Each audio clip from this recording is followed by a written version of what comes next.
In this video tutorial, we're going to show you how to disassemble your Xbox 360. First thing you want to do is you want to remove your hard drive. Simply press on this button right here,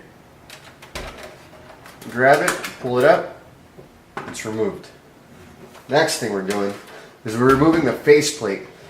Simply put your fingers to the USB hole right here, grab the piece and just pull it right off. It comes right off. It's simple. Next, we're going to be removing these side panels. There's one here and there's one here.